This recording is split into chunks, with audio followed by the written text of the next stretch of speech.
बिहार में नीट के जले हुए प्रश्नपत्र मिले, गिरफ्तार आरोपियों का क्या हुआ? अगर वो बेकसूर हैं तो उन्हें एनटीए को छोड़ देना चाहिए था। और अभी एनटीए पर बहुत बड़े सवाल उठ रहे हैं। नीट पेपर लीक मामले में बिहार पुलिस ने कई आरोपियों को गिरफ्तार किया था। जिस दिन एग्जाम था उसी दिन उनकी गिरफ्तारी हुई थी। शास्त्री नगर थाने में केस भी दर्ज है, लेकिन अभी तक इसकी गंभीरता से जांच नहीं हुई है। पुलिस को नीट के जले हुए प्रश्न पत्र भी मिले थे। पेपर लीक कैसे हुई इसकी जानकारी मिली, इसके बावजूद नीट परीक्षा आयोजित करवाई गई। मेडिकल छात्रों ने नीट को कटघरे में खड़ा किया है। छात्रों के इस सवाल का आज हम लोग एनटीए का जवाब आना बाकी है।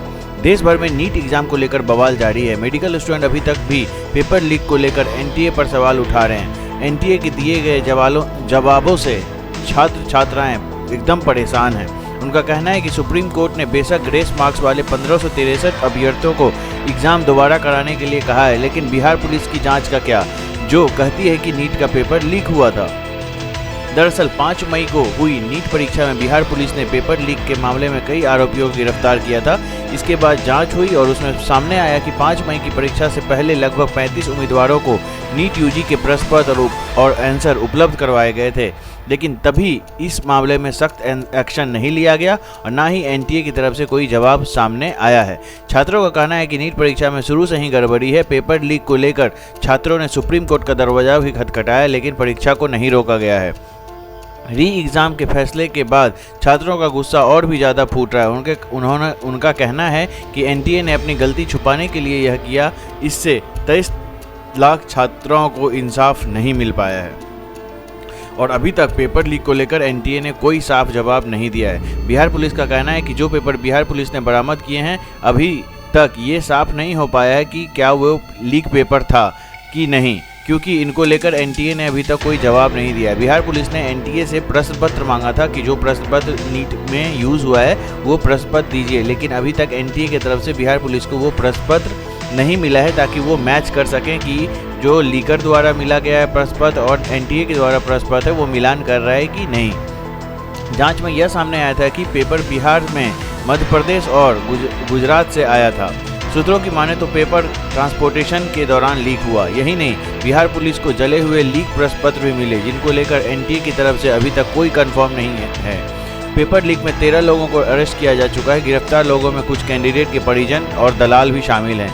नीट पेपर लीक मामले में कई आरोपियों का कबूलाना पुलिस के पास है। एनटीए ने बिहार से बरामद हुए और जले हुए लीक पेपर के बारे में अपनी रिपोर्ट पुलिस को अभी तक नहीं दी है और बहुत सारे जो आरोपी हैं वो गिरफ्तार हो चुके हैं। उनके नाम अभी बताते हैं आपको। पुलिस ने पेपर लीक मामले में सबसे पहले सिकंदर नाम के शख्स को पकड़ा था। उसके बारे में बिहार पुलिस को इनपुट मिला था। आरोपियों ने कई सेंटर और सेफ हाउस में पेपर सॉल्वर बिठाए हुए थे।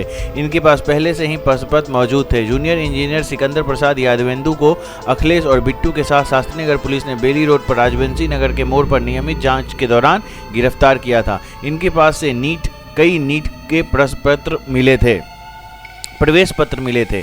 यादवेंदु द्वारा बताए गए इनपुट के आधार पर छापामारी के दौरान आयुष, अमित और नीतीश को गिरफ्तार किया गया। इसके बाद पेपर लीक को लेकर बिहार के नालंदा से संजीव सिंह को भी गिरफ्तार किया गया। पेपर लीक में एनटीए के कर्मचारी शामिल, ये है क्वेश्चन मार्क अभी तक। बिहार पुलिस की जांच में सामने आया कि गिरोह ने संदिग्ध शैक्षणिक परामर्श और कोचिंग केंद्रों के माध्यम से छात्रों से संपर्क किया। गिरफ्तार आरोपियों में से एक अमित आनंद खुद पटना में एक एजुकेशनल कंसल्टेंसी चलाता था।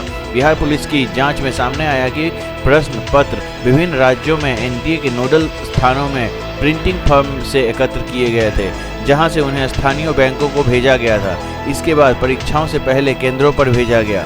परीक्षा की बिहार की आर्थिक अपराध इकाई की जांच से पता चला कि प्रश्न पत्र की आवाजाही में शामिल एजेंसियों के कर्मचारियों ने ट्रांसपोर्टेशन के ही दौरान पेपर को लीक किया है और इस पेपर लीक में लाखों रुपए में ये प्रश्न पत्र बेचे गए थे। बिहार की आर्थिक अपराध इकाई ने इसकी जांच को संकेत मिला है कि यह वही गिरोह है जो बीपीएससी टीआरई 3.0 से संबंधित प्रश्न पत्र लीक कराने में शामिल था। पेपर के 30 से 32 लाख रुपए लिए गए थे। अभ्यर्थियों को सेफ हाउस में उत्तर देने के लिए कहा गया था, जहां से उन्हें स्क्वाड के साथ सीधे परीक्षा केंद्रों पर भेजा गया। बिहार पुलिस के अनुसार प्रति उम्मीदवार 30 से 32 लाख रुपए का भुगतान किया गया है। विशेष रूप से 2 उम्मीदवारों के माता पिता पहले से ही साठगांठ साठगांठ के संचालकों को जानते थे और परीक्षा से पहले सेफ हाउस में छात्रों को इकट्ठा करने में सहायक थे। ऐसे उम्मीदवारों को आमतौर पर अन्य उम्मीदवारों की तुलना में कम भुगतान करना पड़ता है। ईओ का मानना है कि केवल एक ही नोड नेक्सस का पता लग पाया है, जहां करीब 1 दर्जन गुर्गों द्वारा करीब 5 उम्मीदवारों को मदद की गई थी और बहुत सारे कबूलनामा भी दर्ज हैं पुलिस के पास, जो कि इस प्रकार हैं। शिवसेना नेता प्रवक्ता प्रियंका चतुर्वेदी ने इस मामले को लेकर कहा है कि एनटीए के पास जवाब देने के लिए बहुत कुछ है। सबसे शर्मनाक बात तो यह है कि शिक्षा मंत्री धर्मेंद्र प्रधान को एनटीए का बचाव करना और पेपर लीक को बकवास कहना बिल्कुल गलत है।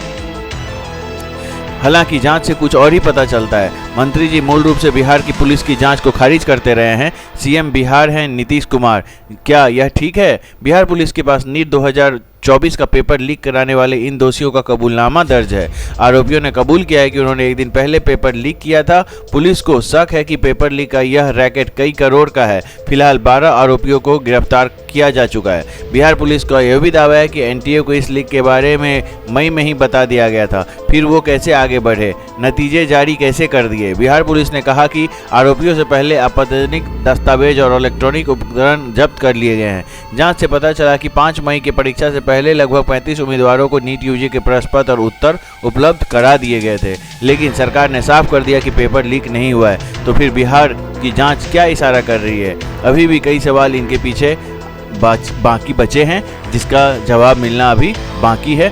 देखिए कोर्ट क्या कहता है, सुप्रीम कोर्ट इस पे क्या कहता है। अब आगामी सुनवाई जो इस पे है वो 8 जुलाई को है और 30 जून तक रिजल्ट इन्होंने जो 1563 स्टूडेंट का रिजल्ट है उनको इसको जारी करना है और फिर से एक अलग रिजल्ट जारी होगा। फिर से सारे कैंडिडेट के रैंक कंफर्म होंगे, फिर उनका काउंसलिंग होगा। तो आगे हम लोग देखते हैं कि क्या होता है इस केस में।